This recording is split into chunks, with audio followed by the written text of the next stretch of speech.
Virtude. Virtude. Discrição. Independência. A aceitação da responsabilidade de formar os próprios julgamentos e de viver pelo trabalho da própria mente. Integridade. Lealdade na ação às próprias convicções e valores. Honestidade.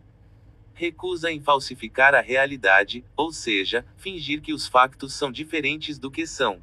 Justiça. Julgar o caráter e a conduta dos homens objetivamente e agir de acordo, concedendo a cada homem o que ele merece. Produtividade. Criando valores materiais, sejam bens ou serviços. Orgulho. Compromisso de atingir a própria perfeição moral. Nossa ética não defende regras desconexas, mas um modo de vida integrado, em que cada aspecto envolve todos os outros. Em uma filosofia de primazia da consciência, a virtude consiste em fidelidade à consciência dominante, como Deus ou a sociedade. Em nossa filosofia, a virtude consiste em fidelidade à existência, consiste em um homem reconhecer fatos e então agir de acordo. Definimos 6 derivadas principais da virtude da racionalidade. As 6 virtudes derivadas são: independência, integridade, honestidade, justiça, produtividade e orgulho. Depois de discuti-los, consideraremos um vício disseminado, que representa a destruição de todos eles. O vício é a iniciação da força física contra outros homens. A independência como orientação primária para a realidade, não para os outros homens. A virtude da independência é a aceitação da responsabilidade de formar seus próprios julgamentos e de viver pelo trabalho de sua própria mente.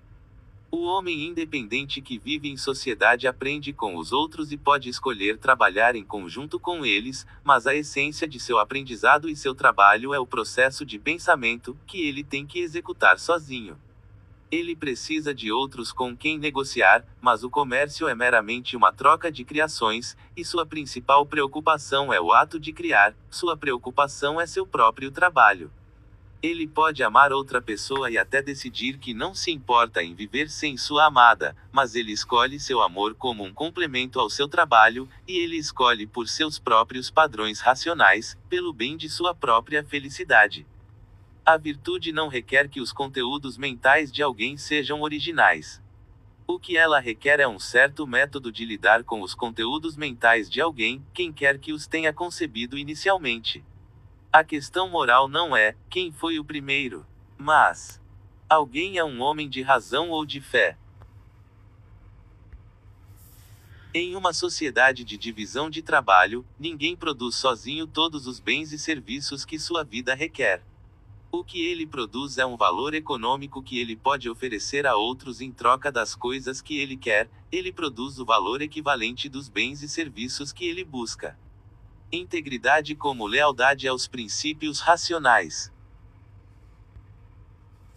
Integridade é lealdade em ação às próprias convicções e valores. Para evitar qualquer brecha entre ação e pensamento, um homem deve aprender os princípios adequados, então segui-los metodicamente, apesar de quaisquer apelos ou demandas injustificadas de qualquer fonte, interna ou externa. A integridade isola esse aspecto da vida moral, é a virtude de agir como um princípio absoluto, racional. É o princípio de ter princípios. O desafio da vida de um homem não é lutar contra paixões imorais, mas ver os fatos da realidade claramente, em foco total. Uma vez que um homem tenha feito isso em uma dada situação, não há mais dificuldade em relação a ele agir sobre o que vê. Um compromisso é um ajuste de reivindicações conflitantes por concessões mútuas. Em razão disso, a validade de tal procedimento depende do tipo de concessão que um homem está fazendo. Se um homem faz concessões em relação a coisas concretas dentro da estrutura de princípios morais racionais que ambas as partes aceitam, então sua ação pode ser inteiramente correta, mas não se ele comprometer os próprios princípios morais.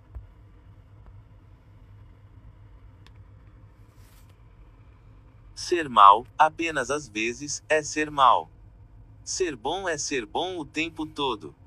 ou seja, como uma questão de princípio consistente e inviolável.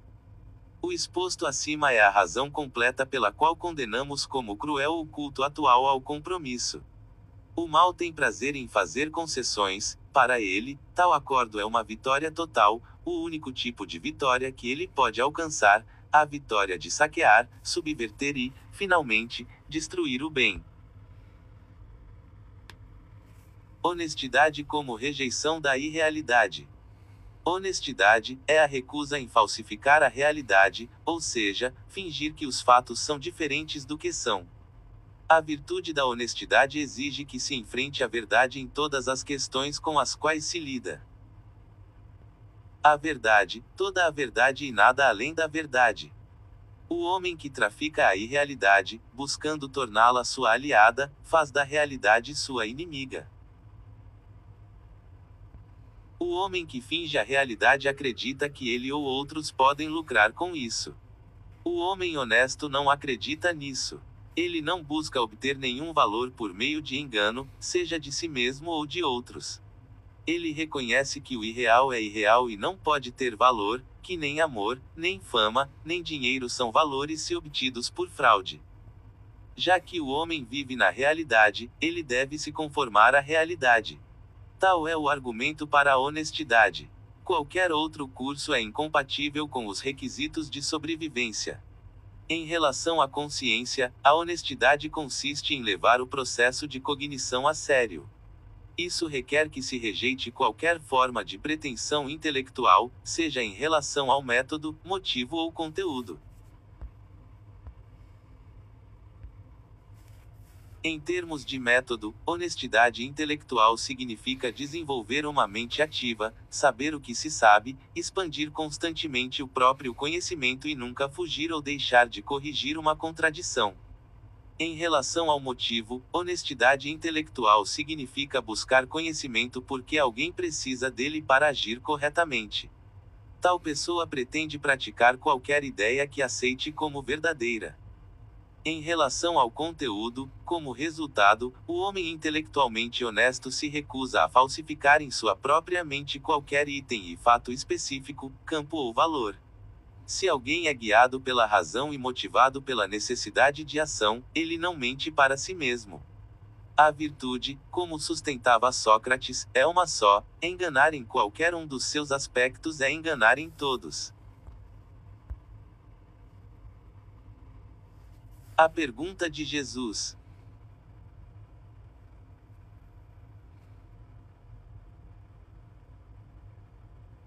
Que aproveitará ao homem ganhar o mundo inteiro e perder a sua alma? É admiravelmente exata. O homem que perde a sua alma está, em virtude de tal condição, fora do conceito de lucro. Claro, a pergunta de Jesus não é válida se lida para implicar uma dicotomia entre o mundo e a alma. Ela é instrutiva somente se tomada em um sentido, que a integridade da consciência do homem, sua harmonia de princípios com a existência, é a pré-condição para o homem se beneficiar de qualquer esplendor que o mundo lhe oferece.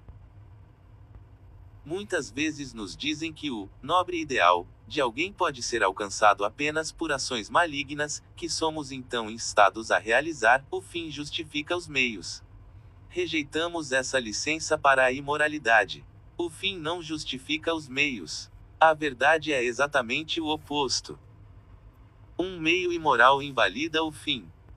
Os moralistas convencionais geralmente consideram a honestidade como uma forma de altruísmo. Eles a consideram como a renúncia altruísta de todos os valores que alguém poderia ter obtido ao se aproveitar da ingenuidade dos seus semelhantes. Descartamos qualquer noção desse tipo. Em ambas as suas formas, honestidade consigo mesmo e com os seus semelhantes, a virtude presente, como todas as outras, é uma expressão de egoísmo. Cada virtude define um aspecto da mesma realização complexa, aquela da qual depende a sobrevivência do homem, a realização de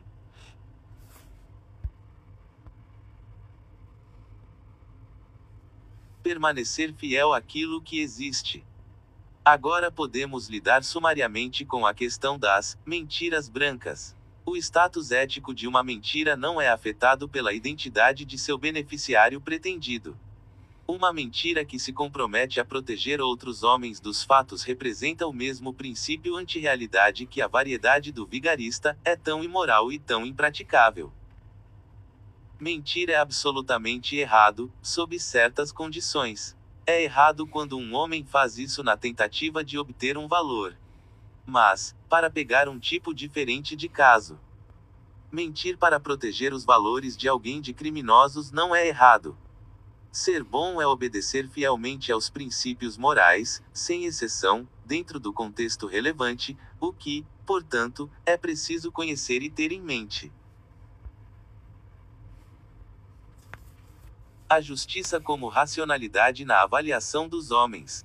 Justiça é a virtude de julgar objetivamente o caráter e a conduta dos homens e de agir de acordo, concedendo a cada homem o que ele merece.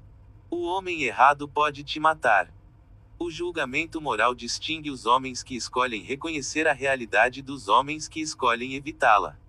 Tal conhecimento é necessário em termos práticos, para planejar as ações de alguém e proteger seus interesses. Se um homem é bom pelos nossos padrões, se ele é racional, honesto, produtivo, então, outras coisas sendo iguais, pode-se esperar ganhar valores ao lidar com ele. Se um homem é mau, no entanto, se ele é irracional, desonesto, parasitário, pode-se esperar de tal negociação não valor, mas perda. Justiça é a política de preservação daqueles que preservam a vida. Nossa posição é o oposto da injunção: não julgueis para que não sejais julgados. Julgue, e esteja preparado para ser julgado.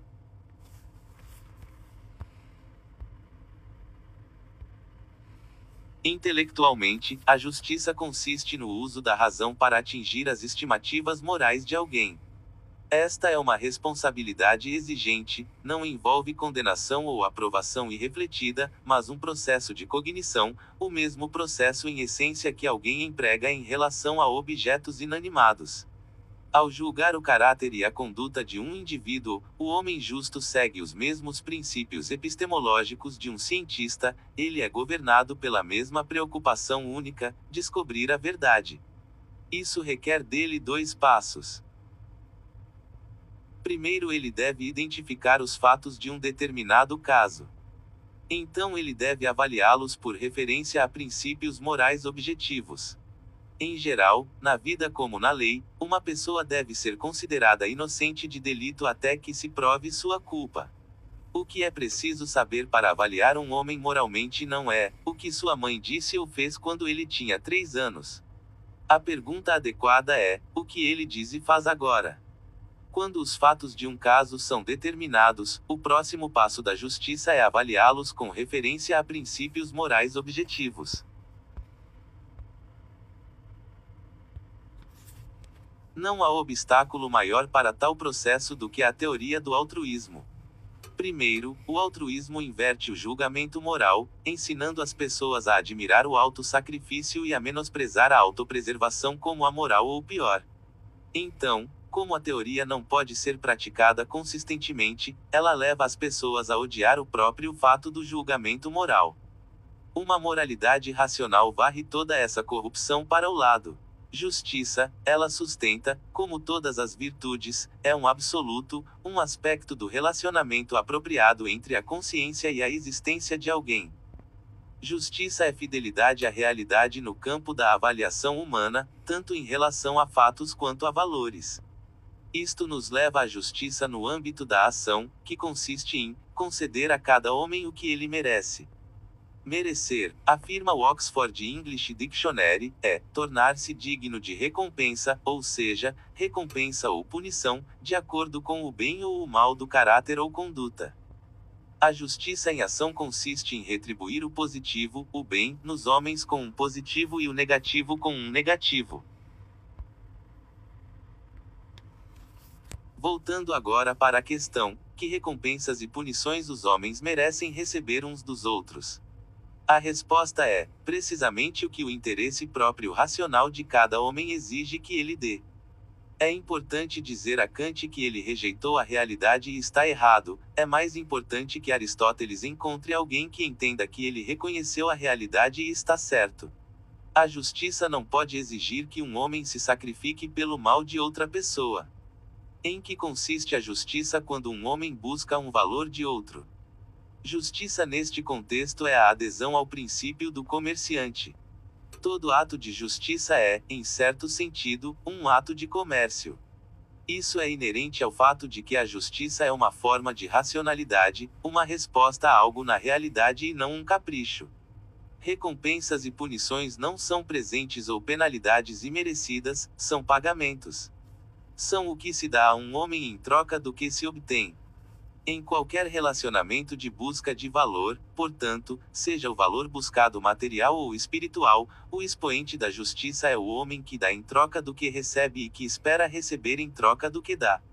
Ele é o homem que não busca algo por nada nem concede algo por nada. O princípio do comerciante afirma que, se um homem busca algo de outro, ele deve ganhar o título sobre isso, ou seja, vir a merecê-lo, oferecendo o pagamento apropriado. Os dois homens, portanto, devem ser comerciantes, trocando valor por consentimento mútuo para benefício mútuo. Um comerciante é um homem que ganha o que obtém e não dá ou recebe o imerecido. Deixando de lado as reivindicações dos filhos sobre seus pais, nenhuma pessoa pelo mero fato de sua existência ou necessidades tem uma reivindicação sobre os bens dos outros. Merecer, um positivo, material ou espiritual, não é uma condição primária, é um efeito, a ser alcançado ao promulgar sua causa. A causa é um certo curso de pensamento e ação, um curso no qual alguém cria ou oferece valores.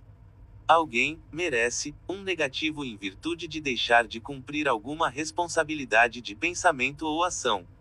Se usarmos o termo ganhar para nomear o processo de promulgar a causa, de vir a merecer uma certa recompensa ao se envolver no comportamento necessário, podemos dizer que, em uma filosofia racional, não há merecimento imerecido.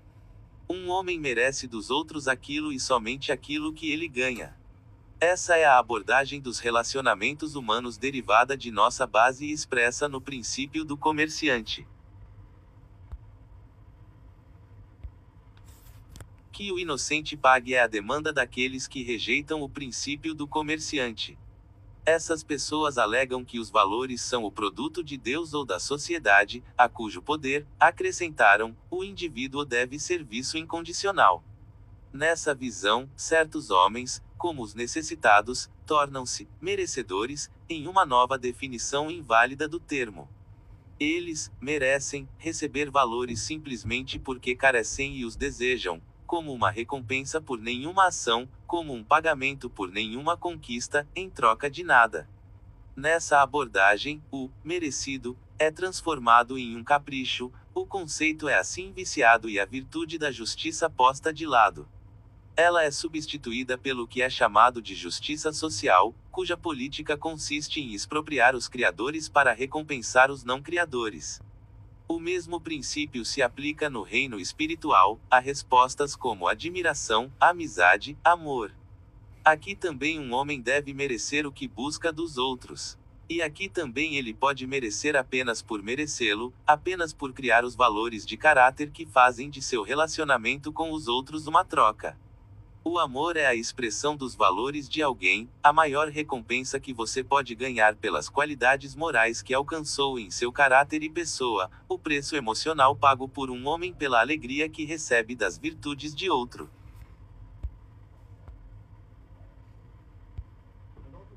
Contraste essa abordagem com a defendida no Sermão da Montanha. Devemos, Jesus nos diz, amar nossos vizinhos independentemente do deserto, independentemente de seu caráter e até mesmo por causa de seus vícios. Este é o amor não como pagamento pela alegria, mas como autossacrifício, não como recompensa para o bem, mas como um cheque em branco para o mal, não como um ato de lealdade à existência, mas como a rejeição deliberada da vida do homem. Rigor. Isto. O perdão em questões morais é conquistado se o culpado fizer restituição à sua vítima, supondo que isso seja aplicável, e então demonstrar objetivamente, por meio de palavras e ações, que entende as raízes de sua violação moral, reformou seu caráter e não cometerá tal erro novamente. O perdão, que é legítimo quando conquistado, deve ser distinguido da misericórdia.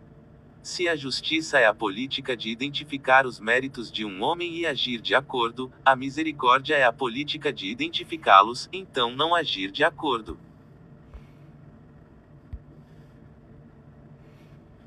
Diminuir a punição apropriada em um caso negativo ou deixar de impor qualquer punição, a misericórdia substitui a justiça por uma dose do imerecido e o faz em nome da piedade. A piedade não é pelos inocentes entre os homens ou pelos bons, mas pelos perpetradores do mal.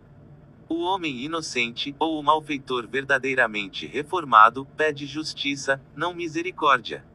Ele quer o que está vindo para ele. Muitas vezes ouvimos que retribuir o mal com o bem funciona para derreter o coração dos perversos. Não há evidências que sustentem essa alegação. Como todas as religiões, o cristianismo é incompatível, em última análise, com todas as virtudes. Parece ter orgulho especial, no entanto, em sua exortação de princípios à injustiça, particularmente no reino espiritual.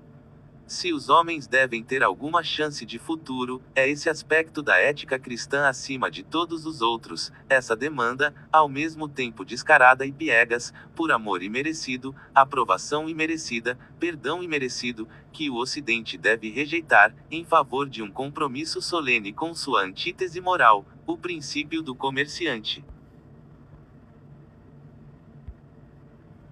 Guardei para o fim da presente discussão uma teoria que clama pela completa rejeição da justiça, o igualitarismo, que é uma versão kantiana do cristianismo. Igualitarismo, neste contexto, não significa que os homens devem ser iguais perante a lei. Nem significa que os homens devem receber tratamento igual, no sentido de tratamento baseado em princípios, em oposição às injustiças que fluem de um padrão duplo. Significa que igualdade substitui a justiça. Nessa visão, o criador mais heróico da Terra, o vilão mais abismal e todas as pessoas entre eles devem compartilhar igualmente todos os valores, do amor ao prestígio, do dinheiro aos empregos importantes, aos diplomas universitários, à cobertura de jornais e ao poder político, independentemente do que qualquer indivíduo merece ou ganha, ou fez ou deixou de fazer, independentemente de seu caráter, suas realizações, sua habilidade, seu talento, suas falhas, seus vícios, suas virtudes. Durante séculos, os altruístas insinuaram isso, mas até os comunistas eram civilizados demais para admitir. Seus herdeiros finais, sediados em Harvard, não têm tais reservas. Como é obviamente impossível viver segundo tal filosofia, uma vez que os homens não conseguiriam sobreviver pelo espaço de um ano se as recompensas da virtude fossem metodicamente desviadas dessa forma para o colo dos indignos, a proposta igualitária pode ter apenas um propósito e resultado: destruição. Produtividade como ajuste da natureza ao homem.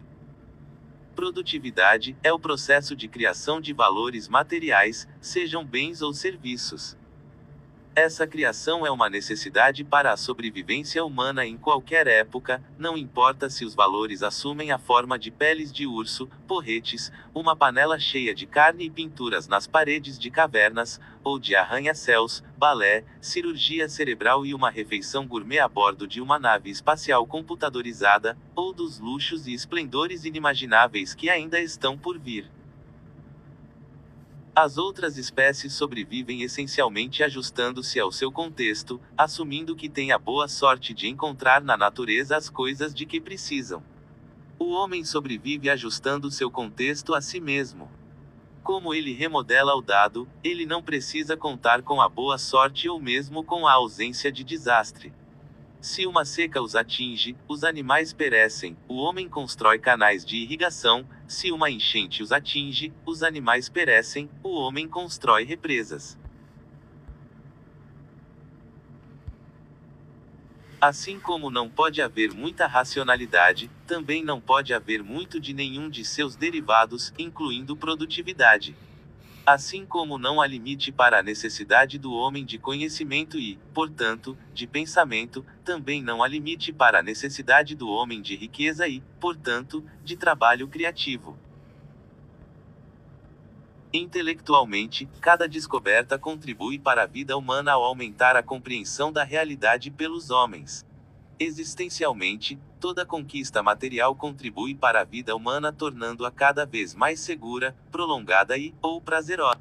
Não pode haver tal coisa como um homem que transcenda a necessidade de progresso, seja intelectual ou material. Não há vida humana que seja segura o suficiente, longa o suficiente, inteligente o suficiente, afluente o suficiente, ou agradável o suficiente, não se a vida do homem for o padrão de valor.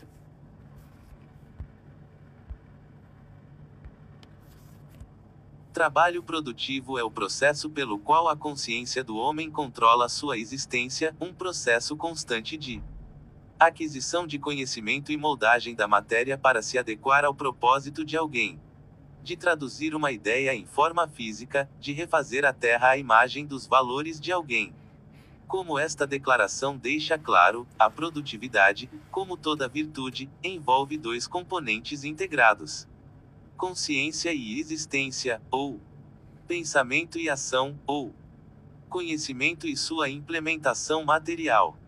A integração mente-corpo exigida pela produtividade não está completa até que o conhecimento seja transformado em alguma forma de riqueza material.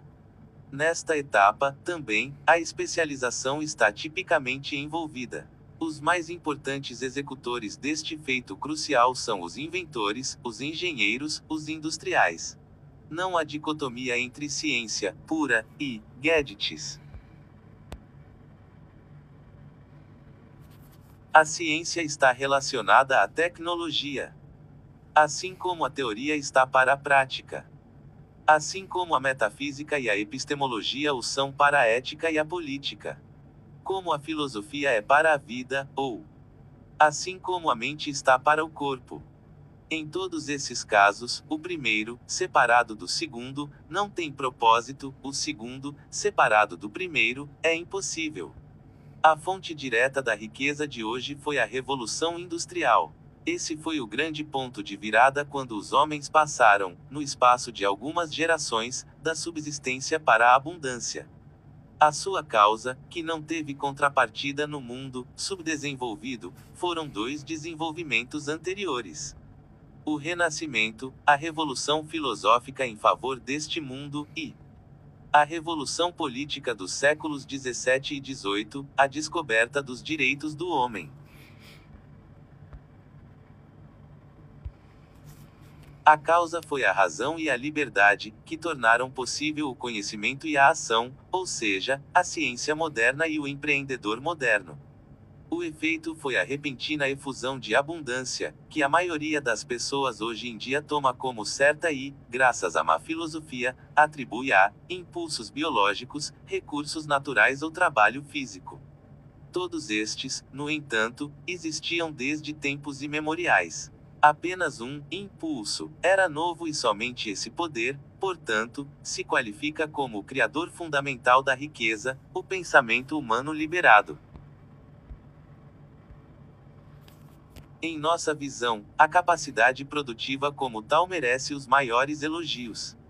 Capacidade comercial ou tecnológica, como qualquer outra forma de eficácia de sustentação da vida, não é um saber como, ou pode fazer, amoral.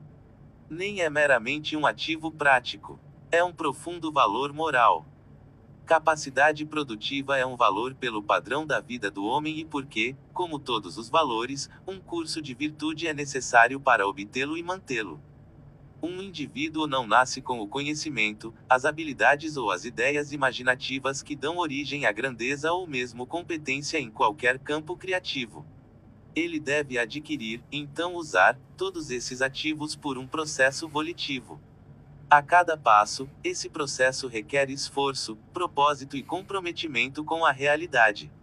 Ele requer todos os atributos inerentes ao desenvolvimento e uso da faculdade racional, incluindo foco consciente, julgamento independente, preocupação com objetivos de longo prazo e coragem para permanecer fiel em ação ao seu conhecimento. A habilidade de criar valores materiais não é primária. Ela mesma deve ser criada. Sua fonte são as qualidades mais nobres do homem. Alguns trabalhos oferecem um desafio intelectual maior do que outros e permitem maiores realizações. Mas todo trabalho acima do trabalho físico simples requer para seu desempenho efetivo um elemento significativo de valor pessoal dentro do trabalhador. Nenhum campo racional pode ser colocado contra qualquer outro como espiritual versus material. Todos os campos adequados requerem pensamento e ação. Todos exemplificam a integração da mente e do corpo. Um homem produtivo é um homem moral. Nos campos mais intelectualmente exigentes e inovadores, ele é o epítome da moralidade. Ele merece ser admirado de acordo. A produtividade não é apenas um elemento necessário para uma vida boa, é o propósito central dessa vida. A vida é um processo de ação direcionada a um objetivo. A razão requer um estado de foco, ou seja, de alerta proposital. A volição, uma vez que se está em foco, pode ser exercida apenas dentro do contexto de valores, pode-se escolher entre alternativas de nível superior apenas por referência a algum fim que se busca atingir. Considerar o propósito como um valor moral é reconhecer essa necessidade essencial da vida do homem, abraçar sua realização como boa e, então, realizá-la deliberadamente. Faça isso adotando o propósito como um princípio de suas ações. O princípio do propósito significa direcionamento consciente para objetivos em todos os aspectos da existência de alguém onde a escolha se aplica. O homem de propósito define explicitamente seus valores abstratos e então, em todas as áreas, os objetos específicos que ele busca obter e os meios pelos quais obtê-los. Seja em relação ao trabalho ou amigos, amor ou arte, entretenimento ou férias, ele sabe o que gosta e por quê, então vai atrás disso. Usando a terminologia aristotélica, dizemos que esse tipo de homem age não por causação eficiente, mera reação a estímulos, mas por causação final, finis, é latim para fim. Ele é a pessoa com uma ambição apaixonada por valores que quer que cada momento e passo de sua vida conte a seu serviço. Tal pessoa não se ressente do esforço que o propósito impõe. Ele gosta do fato de que os objetos que deseja não lhe são dados, mas devem ser alcançados. Aos seus olhos, propósito não é trabalho penoso ou dever, mas algo bom. O processo de busca de valores é em si um valor. O princípio do propósito sanciona o descanso ou relaxamento deliberado, mas condena um curso de deriva ou de inação.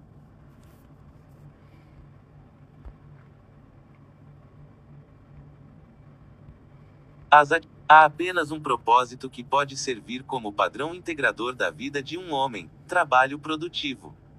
As atividades de lazer são uma forma de descanso e pressupõem aquilo de que se está descansando, elas têm valor apenas como relaxamento e recompensa após a execução do trabalho. Orgulho como ambição moral. Orgulho é o compromisso de alcançar a própria perfeição moral. Um produtor deve lutar para criar os melhores produtos materiais possíveis para ele. Similarmente, um homem orgulhoso luta para alcançar dentro de si o melhor estado espiritual possível. Autoestima é uma avaliação moral fundamental e positiva de si mesmo, do processo pelo qual se vive e da pessoa que se cria por meio dele. É a união de duas conclusões inseparáveis, nenhuma das quais é inata. Eu estou certo e estou bem. Eu posso alcançar o melhor e mereço o melhor que posso alcançar. Eu sou capaz de viver e sou digno de viver. O homem, que sobrevive por um processo volitivo, precisa de um código moral, e da consciência de que está se conformando a ele. Ele precisa do conhecimento de como viver, e do conhecimento de que está vivendo de acordo com esse conhecimento. Um veredito negativo, seja na forma de dúvida ou ódio de si mesmo, é uma punição por ter vivido os dias fora de foco e transforma a pessoa em um aleijado espiritual, que gasta seu tempo principalmente não perseguindo objetivos, mas tentando lidar com o medo e a culpa. Um ser volitivo não pode aceitar a autopreservação como seu propósito, a menos que, fazendo um inventário moral, conclua que está qualificado para a tarefa, qualificado em termos de habilidade e valor. Um homem que sofre de padrões inválidos de autoestima, sejam eles irracionais ou honestos, mas equivocados, precisa mudar suas ideias morais. Ele deve aprender a julgar a si mesmo não por sua relação com os outros, nem por seu conhecimento ou sucesso existencial, mas por sua manutenção de um certo estado mental, que depende de nada além de sua própria vontade. O estado de estar em foco total. Em nossa cultura, toda exigência moral de inteligência é implacavelmente atacada.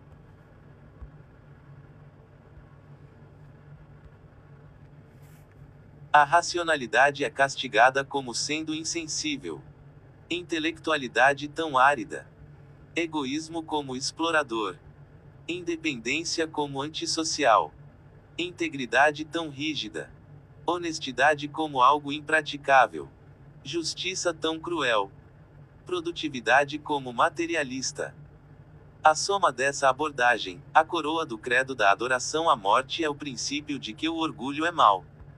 Em uma escala histórica, a doutrina do pecado original é a causa do pecado. Qualquer ideologia que pregue essa doutrina em qualquer variante é, portanto, removida do status de respeitável. Qualquer ideologia que condene o homem é condenada em si mesma. Nem é redimida quando seus expoentes oferecem consolo e amor às suas vítimas quebradas. Uma ética que exalta a humildade é uma autocontradição. É a defesa de um código de comportamento, junto com a exigência de não praticá-lo integralmente. A iniciação da força física como mal. Tendo coberto as principais virtudes, quero completar a presente discussão voltando-me para um vício muito difundido, a iniciação da força física contra outros homens. Este vício representa a antítese e a destruição da virtude da racionalidade, e, portanto, de todas as outras virtudes e de todos os valores, não automáticos, também. Força física é coerção exercida por agência física, como, entre muitos outros exemplos, socar um homem no rosto, encarcerá-lo, atirar nele ou confiscar sua propriedade. Iniciação significa começar o uso da força contra um indivíduo, S, inocente, S, alguém que não começou seu uso contra outros. Existem apenas dois métodos básicos pelos quais se pode lidar com uma disputa. Os métodos são razão ou força. Buscar persuadir os outros a compartilhar as ideias de alguém voluntariamente. Ou coagir os outros a fazer o que se deseja, independentemente das ideias deles. Nós toleramos apenas o método de persuasão.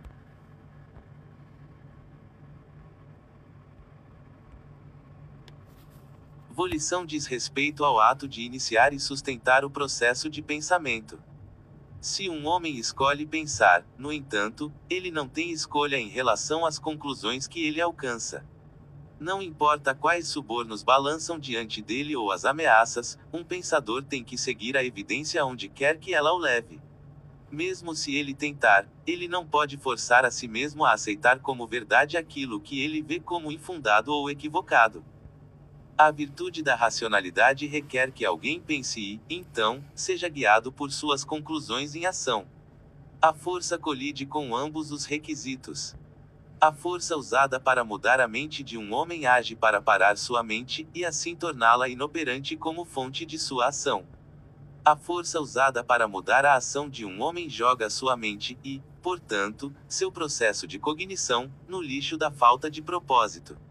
Em uma manifestação, o bruto trabalha para separar a consciência de sua vítima da realidade e, portanto, da vida, na outra, da vida e, portanto, da realidade. Como força e mente são opostas, força e valor também são opostos.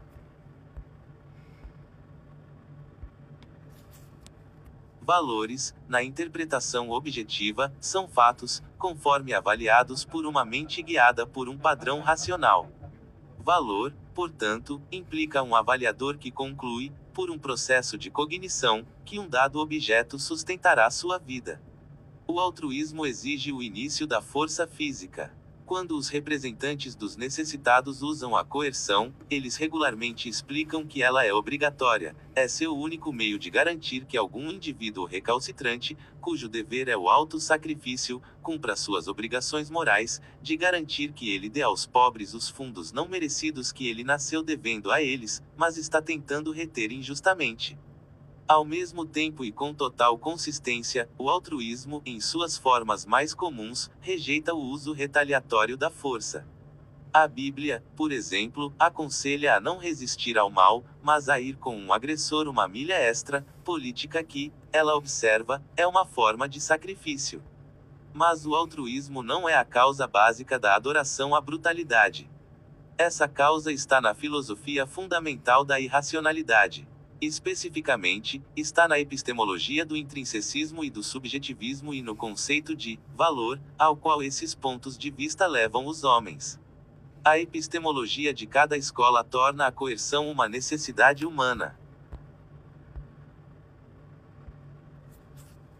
O intrinsecismo reduz a cognição à revelação, em relação à qual o argumento racional é fútil.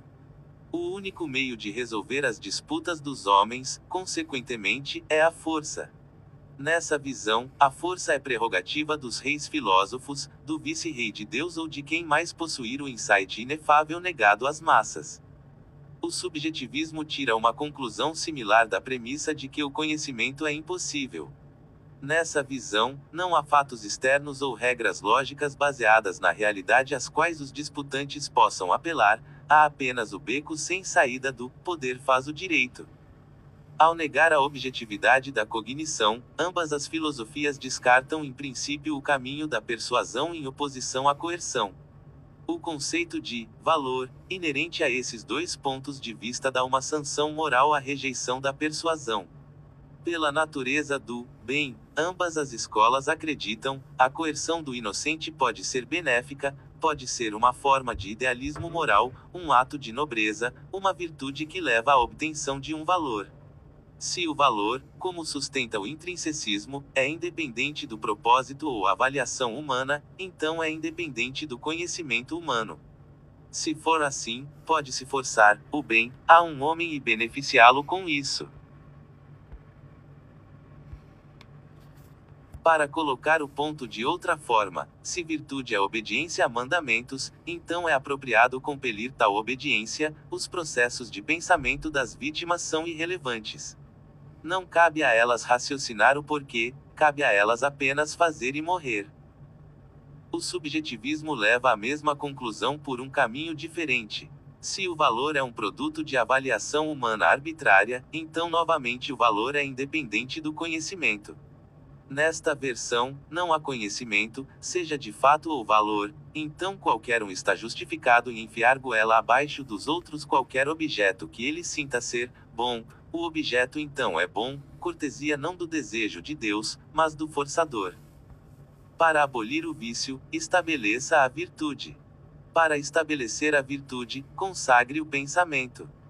Para consagrar o pensamento, identifique sua relação com a realidade.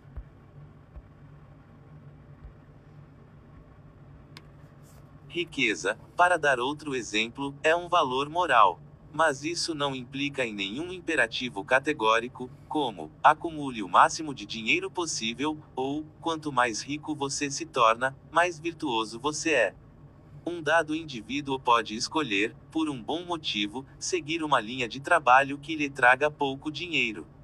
Esta é uma questão opcional, desde que o indivíduo tenha um bom motivo. O motivo pode ser o fato de que, dados seus interesses, isso lhe oferece o escopo mais amplo para o uso criativo de sua mente. Ele não pode, no entanto, renunciar adequadamente a uma carreira lucrativa porque é preguiçoso, ou tem medo de provocar a inveja de seus amigos, ou quer exibir sua falta de riqueza para Francisco de Assis ou John Kenneth de Cambridge. O acima se aplica de alguma forma a todas as virtudes e valores morais, sejam eles pertinentes à carreira, ao amor ou à recreação. Uma moralidade adequada não é um cheque em branco ou uma camisa de força. Há todo espaço para você fazer o que escolher com sua vida. Há todo espaço para você ser um indivíduo, se o que você quer ser é um indivíduo racional. Felicidade.